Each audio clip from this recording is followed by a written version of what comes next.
Well, I stayed up especially for this one. Late. It's late. I'm going to bed right after this. So I have just watched the first two episodes of Ahsoka, or Star Wars Ahsoka. Do we call it that now? I don't know. Episodes 1 and 2, created by Dave Filoni.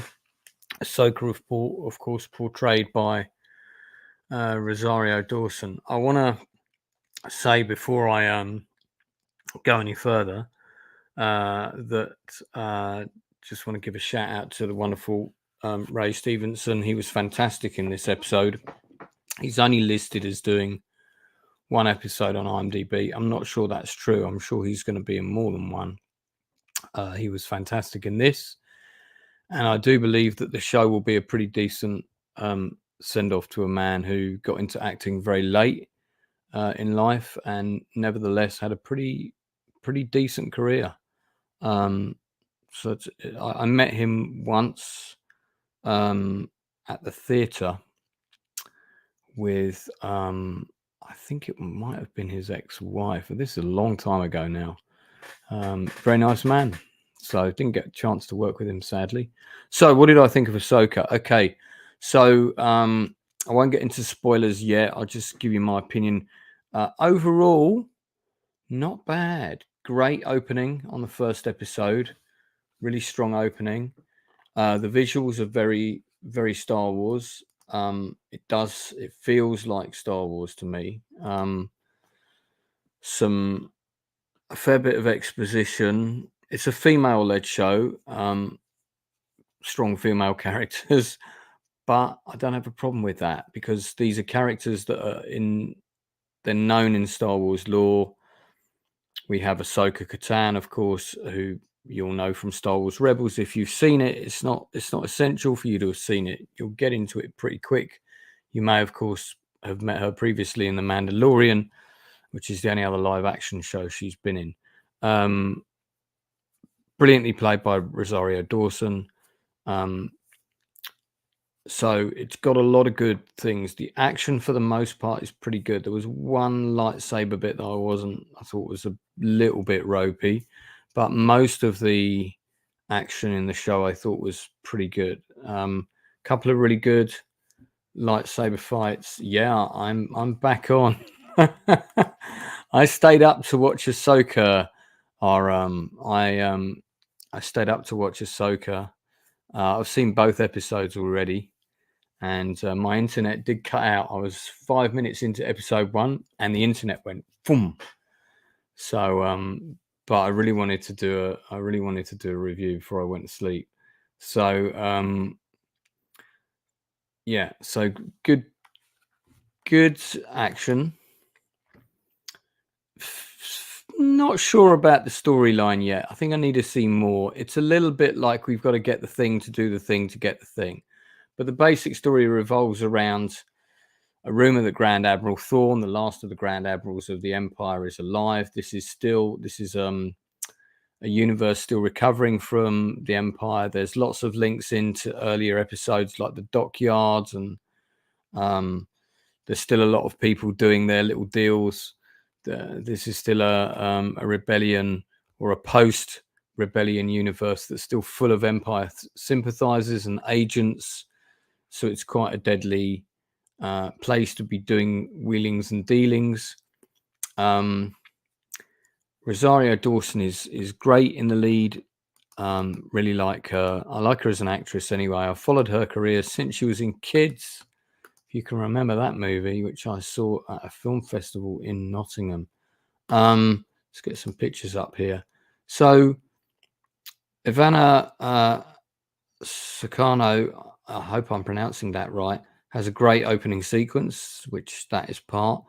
I haven't seen her in much else, and she hasn't done enough yet for me to give an opinion on her interesting character. Look forward to seeing more.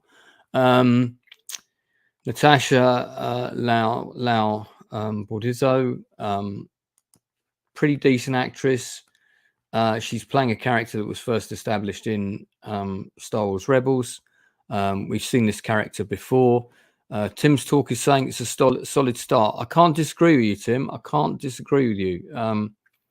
I quite liked it actually. I think overall, I've got some reservations about some things, but overall, I think not bad. Good action. Quite like the interaction with Rosario and the droid. I did not realize the voice of the droid was David Tennant.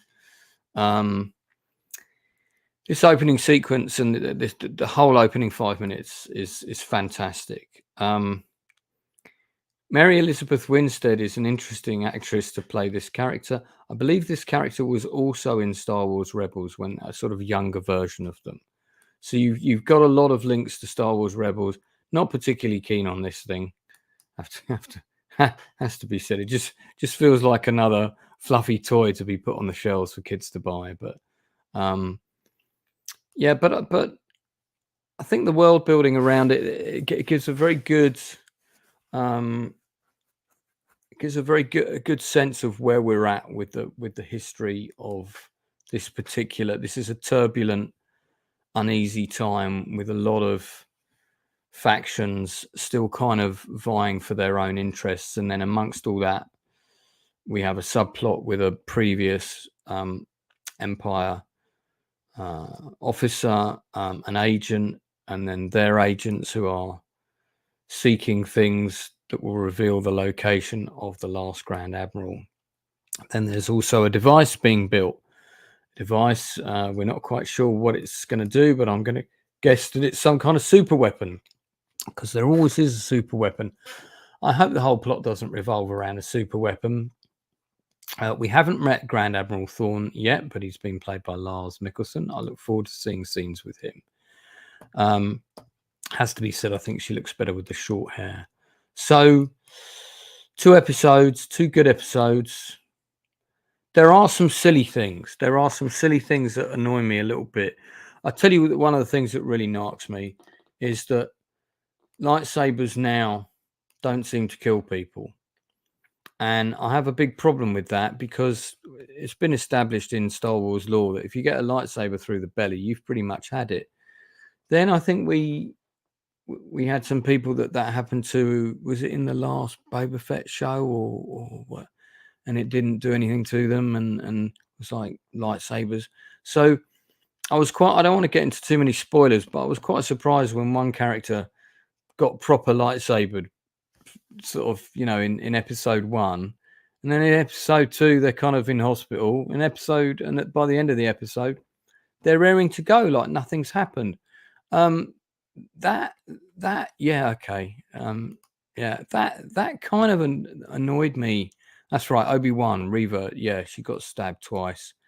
That kind of annoys me. It's been established that the lightsaber is a deadly weapon. You put a beam of energy through your stomach. I mean, okay, it's going to cauterize the wound, but that doesn't mean all your organs and everything's going to be working properly.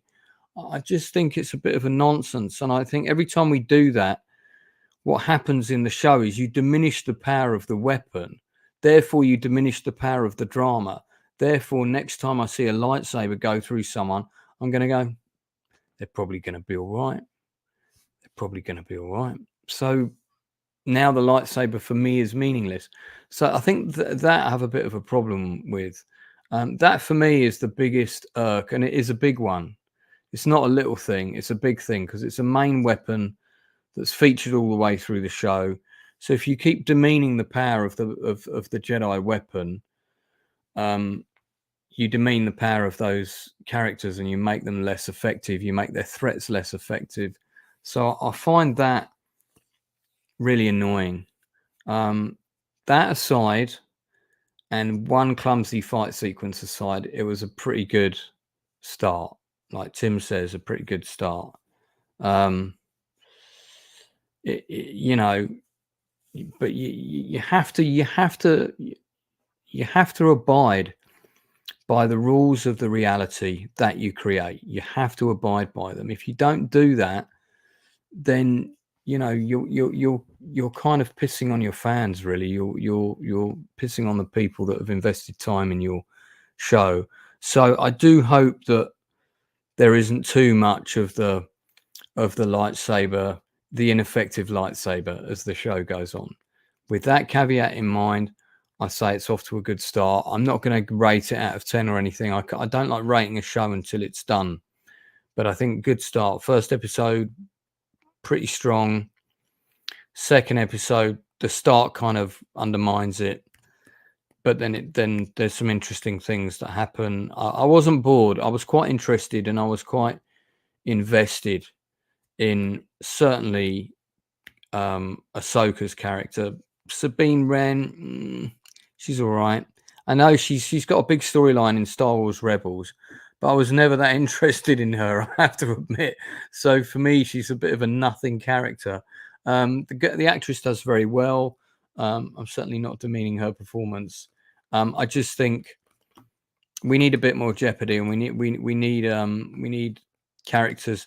There's a lot of kind of I've nearly caught someone, and then I'm going to stand around as I watch their ship take off, and I don't think we can do that too often. Interesting to see who this character turns out to be, which we haven't found out about yet, but I'm sure we will. And there's Denny's Goff. Oh, Rosario looking wonderful. Look at that hair. Anyway, okay, I don't think we need to see the Star Wars Celebration photos. So, it's already got 9 out of 10 on IMDb. Some ratings there coming in. Let's have a look at the ratings. We have got 67%, 10 out of 10. 13%, 1 out of 10. I don't think anybody can give this show 1 out of 10. I think that's just trolling. Come on now. Come on. If you don't like it, if you don't like the show, it's a 5. It's a well-made show. It's a well-made show. Visuals are very good. I wasn't looking at the big shots and going, "Oh, it's a good effect shot." I was just thinking, "Oh yeah, that looks like Star Wars," and that for me, that's a good sign. So, right, listen, I have to get to bed, but if you enjoyed this review, please check out the rest of the stuff on the channel, because I am proper on the Outcast Creative channel 24/7, working out new streams to do, working out interviews to do. We have got a lot of industry interviews lined up. Go and check the ones I've got out already. I've had one of the actors from House of Dragon on. I've had Jason Fleming on. I've had Danny Webb from Alien 3. There's loads of other people. I've had independent film producers and directors and writers, all kinds of people. So there are 35 industry interviews in the industry interviews folder. Jaden Smith's Eyes, not at all. Thank you very much for tuning in. Appreciate it. Nice to have you on the channel. Do like and subscribe. Share the love. If you want to watch my feature film, it's on the channel. It's called The Journey, which I shot for 35,000, 40,000 pounds thereabouts. You can go and check that out. It's a 2-hour movie. It's quite different. And then there's also a making of, so you can find out about all the things that went wrong. That's it from me, guys. I am going to bed. Don't forget, join us tomorrow. Top 5 horror films, 9:30 UK time. Top 5 horror films from 1970 to 1990. It's going to be good with guests. See you later.